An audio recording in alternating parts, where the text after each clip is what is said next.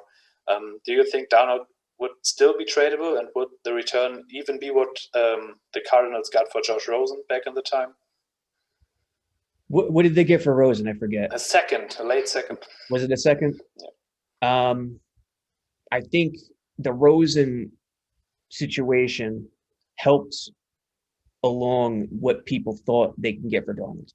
I don't think second was realistic for a guy who threw, 9 touchdowns to 11 interceptions this year, in a league where it's never been easier to put up yards. I mean, the way I kind of think about it is 2 things could be true at once. Adam Gase could have done a terrible job, but Darnold could have also been awful.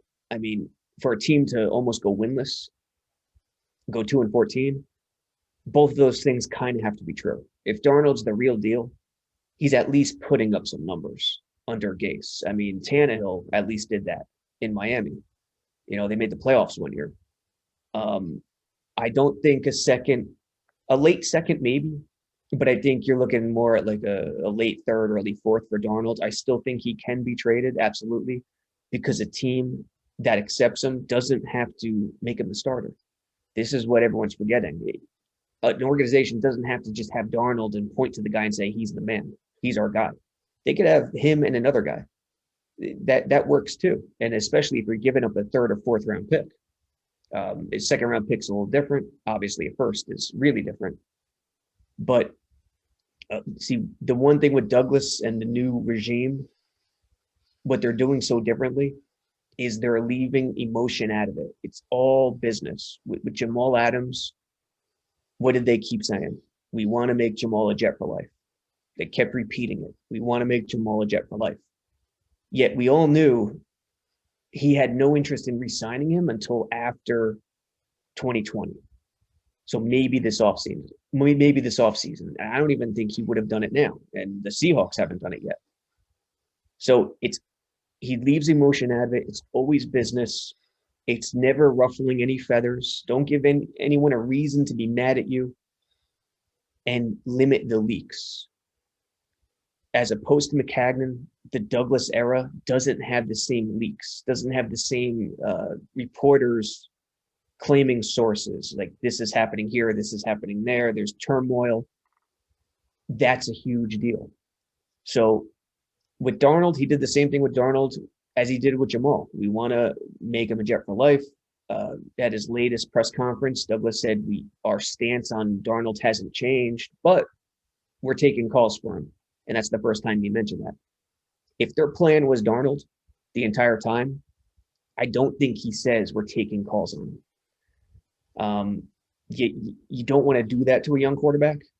So that kind of gives me the impression that he wants to move him, but he also doesn't want to be rash in that decision because he wants to, really dig in on Wilson and Fields on their pro days.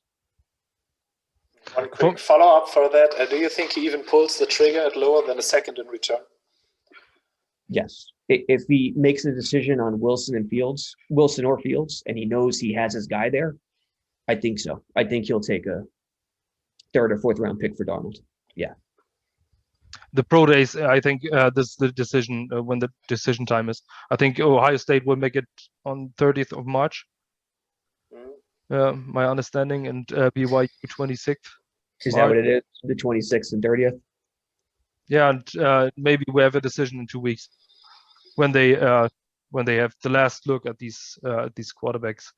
And Trey Lance maybe is dark horse option for trading down, or maybe an option. But I personally don't believe that he will trade down. You can acquire picks. But when you have the second overall pick and you don't draft a guy who will be a superstar in the next years, you're out as a general manager. And that's why I believe that Sam Darnold is not the future. Not because I don't believe in him, just because I think when you have the second overall pick and you don't draft this quarterback named later, that will be the star pick on number 2. That's your end as a general manager. And the most general managers don't get a second chance. Right. And the main thing with Darnold is it's not his physical attributes. He makes plays where you go, oh man, I can't believe he just did that. You know, the Colts, the Berrios touchdown in Indianapolis, rolling out of the pocket, throwing on the run. He makes those plays. But it's not about, that's backyard stuff. In the NFL, quarterbacking is not about that stuff. It's about in between the years. It's about understanding what's happening pre-snap and reading coverages post-snap and reading leverage. And even in college, look at his turnovers. He had a lot of turnovers his last year in college. He doesn't read defenses properly and never has. And that's something that really never was discussed when Maccagnan drafted him. It's something that has followed him throughout. And I don't know if he could overcome it. But again, because of how the league is and how quarterbacks can put up points and stats and yards, I think he can have these seasons of success. I just don't think he's the guy you want to target. Douglas's goal is to find the next Mahomes. It's not to find the next guy who might be able to put up some good seasons. Yeah. And that's why I believe that at the end of the career, Joe Flacco had a better career than Sam Darnold, because Joe Flacco is good football, has a really good football IQ, but he's not the he's not the best player. Everybody sees that, but he won a Super Bowl. The league has changed too. Flacco just doesn't fit what the league is doing now with the mobile quarterback. Yeah. You know, Tom Brady, Flacco, and Tom Brady are probably the last two guys. I mean, Rodgers is a pocket passer too, but he has legs, and he started to be at the forefront of the changing of the league. Yeah, well, football IQ is so extremely important for the quarterback situation. What you don't see on the field, what you don't see, well, what you just see when you're doing in-game analysis on the film room, just like Joe, like Michael, you do it yourself. Then you see maybe he overlooked this defender. In which direction did he look? And Sam don't see the second read. Don't make the second read. Don't make the third read. And when the first read is covered, he tried to make something crazy and throw the ball directly to the defender. And I don't believe that he will fix this. And was coaching a problem? Yes, of course, coaching was a problem. The offensive line was a problem too. But you know what? In this sport, you don't make another mistake just because you made the first mistake. You know, you have to assess where the current situation is and then move forward. And one stat I saw last year about Sam is that he was the worst out of all qualified quarterbacks when pocket kept clean. And that is the most important stat I saw last year, because that's an indication when he has the time and he has no pressure, he still throws the ball to the opponent. And I think this is the problem. This is without coaching, because then he has clear vision and still don't make the play. Right. I think Carson Wentz was worse. Who?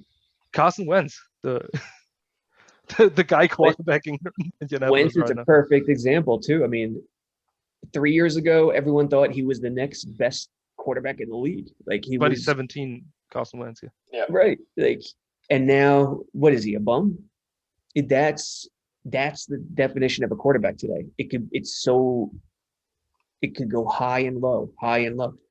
Every quarterback could do that. Every quarterback could have a great season and a terrible season, unless you're Mahomes, unless you're Aaron Rodgers, unless you're Tom Brady. You got to be able to sort through the mess and find the real guys. And it's never been tougher. Yeah. All right. I think we have 40 minutes right now. And if you guys have any other, if you have any other questions, go for it. I would say for the number 2 pick right now, if you would have to choose Fields, Wilson, or Lance, who would the guy be you prefer? Wilson. I'm on Wilson because you see, it's tougher. It's always tougher to know what a quarterback's going to do coming from a RPO scheme. Even Trevor Lawrence, Trevor Lawrence is coming from an RPO scheme, and Lawrence, I don't think he should have ever been labeled as a generational quarterback in the same category as Luck or John Elway. He's a great quarterback. He's a great prospect. He's as perfect as it comes in terms of the physical stuff. But generational is a stretch. Fields, again, coming out of the RPO. Some of the stuff with Fields, you just haven't seen on tape. You don't know if you could do it. Wilson, coming from more of a pro style in BYU, you've seen him do the things you want him to do in the NFL. He could deliver off from many different platforms, many different arm angles. The only issue I have with Wilson, and I'm concerned about, is the strain he puts on his arm his upper body. I don't think it's that big a deal. I'm just trying to nitpick. I'm trying to find something wrong, you know. But I think Wilson is the guy right now too. If I was running the Jets, that would be my choice. Okay, I just see the Jets signed defensive tackle Sheldon Rankins. Did they really? Yeah. Got For live se- update. He was Live pretty update. good in 2018. Yeah, 17 million about over 2 years. Wow. 17 over 2 years. Yeah, but I don't see the system fit, but okay. But Yeah, I He don't played see, in a 4-3. He was a 4-3 defensive tackle. I think 3-tech with the Saints. Yeah. So he actually would fit.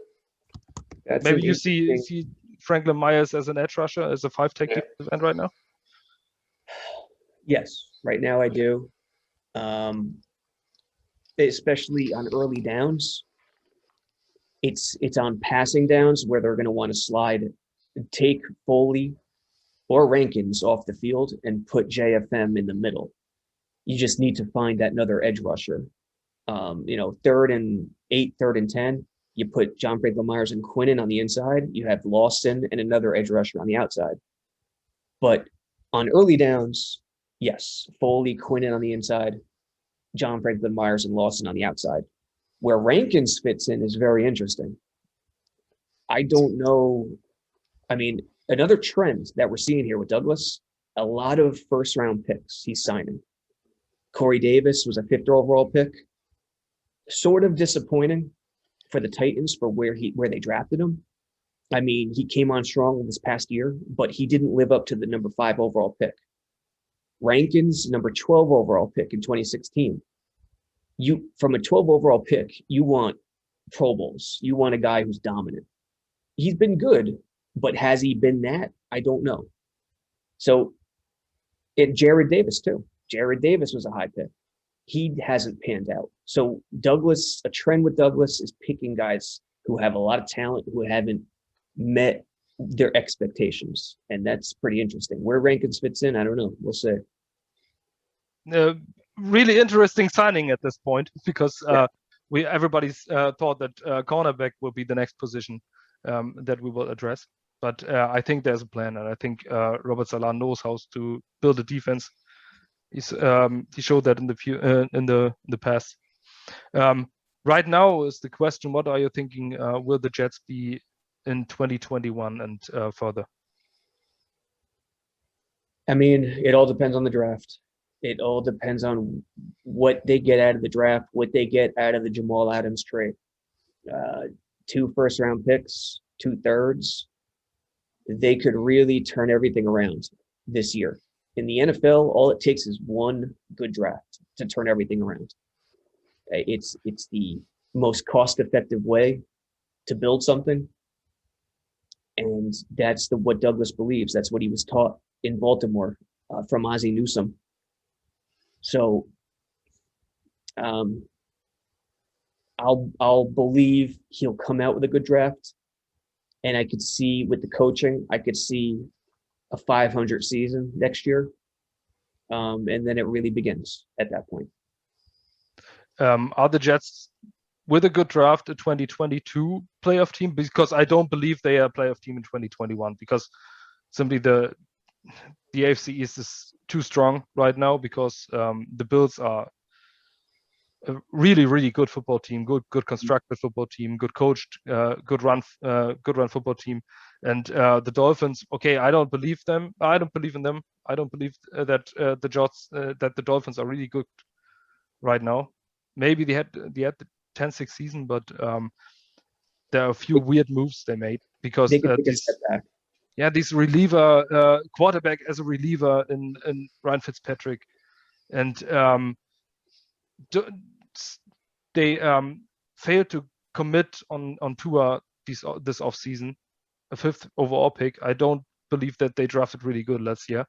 They have they had 3 first-round picks, and none of them were really good in the first year. I don't believe in them, but I think the Patriots are the Patriots. They have Bill Belichick, great coach. They can always be better than everybody thinks. Mm-hmm. I don't see him this year, but do you believe 2022 is the possibility that the Jets are back in the playoffs? Yes, and hey, it's a possibility in 2021 as well. It's not a crazy thought that they make the playoffs in 2021. Again, it all comes down to the draft. It all comes down to coaching. Coaching in the NFL is the biggest factor. You know, when you look at coaching in all sports, hockey's big, you know, especially with line changes, matching up in that regard. The system implemented, baseball, managing bullpens, basketball in the NBA, coaching is the least important. You know, superstars run that league. But in football, it is huge. So if they draft well, if Mims and Becton and some of the guys last year take that next step, they can make the playoffs in 2021. Don't rule that out for sure. They did it in 2009 with a rookie head coach and a rookie quarterback. So I think they have the possibility to do it again. And I hope they drop better players. 2006. Remember Mangini's first year? Yeah.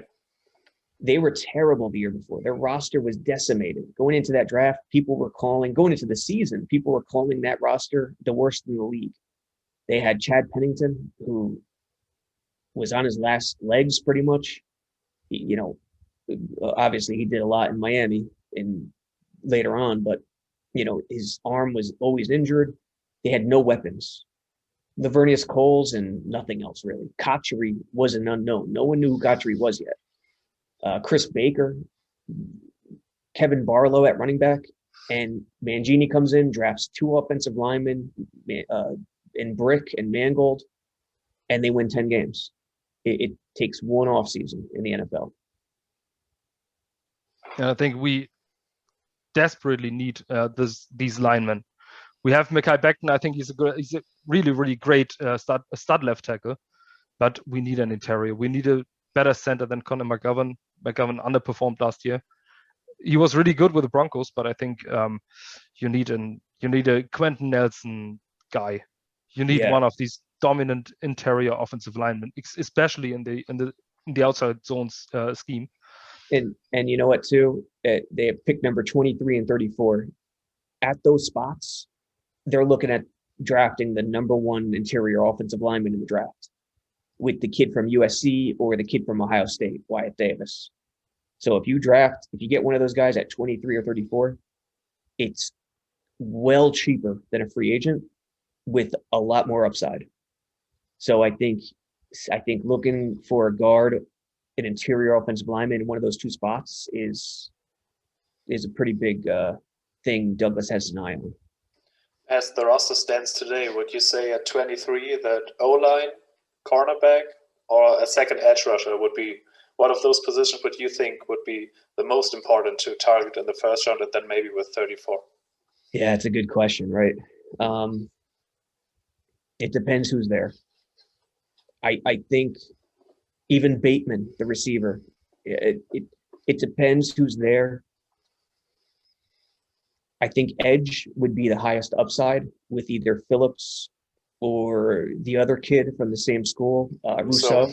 Yep. So, but I do think one of the 2 will be an interior offensive lineman. The other one, it could be anyone. It could be edge, it could be corner, even receiver. But I think that after before free agency, I saw I begged for a linebacker, maybe in the second round, because it's a really, really underrated need of the Jets. We have no one there. And CJ Mosley is amazing. He's an all-pro linebacker, but you don't know how he comes back after 2 years without football. Yeah. Right now, I think it's still a really, really big need, and they have to address it early in the draft on day 2, maybe in the 3rd round, maybe 2 linebackers. It's an option. What do you believe from Jarrad Davis? Is he a Sam linebacker? Is he a will linebacker? Is coverage great? Michael read that out, that he was really good in coverage last year. And I think coverage is the most important thing for a weak side linebacker, and everybody's talking about him as a Sam linebacker. What do you believe will be his role? I haven't really dug into his film yet, but from what I could tell, I think he'll be the Sam. I don't think you feel comfortable with him as the only option as the Sam. He could rush the passer pretty well, from what I could tell, with some of Nania's stuff. Look at 68 pressures on 301 rush attempts, 22.6% rate, which is higher than the 14.3% rate across all linebackers last year. So I think right now he's the de facto Sam, but you don't feel comfortable. You need another option. When it comes to the linebackers, a double question. Shortly after signing Jared Davis, there was the rumors coming out that they are taking calls, or some guys might be interested in trading for CJ Mosley. My question is, do you think that is driven by the Jets, or did it come from somewhere else in the league? And the second question, how do you think Blake Cashman would still factor into those decisions? I think Cashman right now is the de facto will. And again, you don't feel comfortable because this kid, he just can't stay healthy. And the biggest factor, the biggest attribute, the most important attribute is availability in football. Side note, I'm a little concerned about Becton. Even Mims a little bit with the injuries. I got to see him stay healthy this coming season. But you can't rely on Cashman. Is the Mosley stuff coming from the Jets? I don't know. It's tough to say. It would be speculation at this point. But it does seem like a Douglas play to throw that out there and see if any other team bites on the name value. Mosley's name value is a lot higher than his production, obviously, because he hasn't played. So if Douglas could get a haul for Mosley, I think he would be interested in hearing those options. Would he do it? I don't know. But setting that up to bring options to the table is something that does sound like Douglas to me. But who knows who started that? Yeah. Thank you very much. We really appreciate that you take your time to be on our show. I think we talked all about this stuff that we wanted to talk about. It's a big thing for us that you spending your time with us. For all our followers, so I say it in German right now, jetsxfactor.com, kostet nur einen schmalen Taler, kostet relativ wenig Geld. Diese Seite ist von Robby unten kreiert worden. Geht da drauf und seid dafür. What I said, just they should subscribe to Jets X-Factor, should listen to all the podcasts from Cool Your Jets. I don't know what's about Sabo Radio. I searched on Spotify and I didn't find you. Oh, really? Yeah, the last searches you're still there, but when I search for it, I don't find it. It's there, but honestly, I haven't been. When there's work to do on the back end of the website, the podcast always gets pushed to the side. Unfortunately, I haven't done an episode in a couple of weeks. Maybe I'll do one later on today. But Sabo Radio, Blew It Splits too on iTunes and Spotify. But you have to look at it. I think these film room just listening to it, it's not easy to follow. No. It's not what you're saying. It's not easy. But when you're just listening to Blew It Splits, look for the episodes that are live, the live episodes, because they don't really break down the film too much. Him and they do a great job with the live stuff. But looking forward for more episodes. I like your style with reading from Twitter and just looking into Jets Twitter. So subscribe to Jets X-Factor, follow Robby on Twitter, follow Jets X-Factor, and try the off-season tool.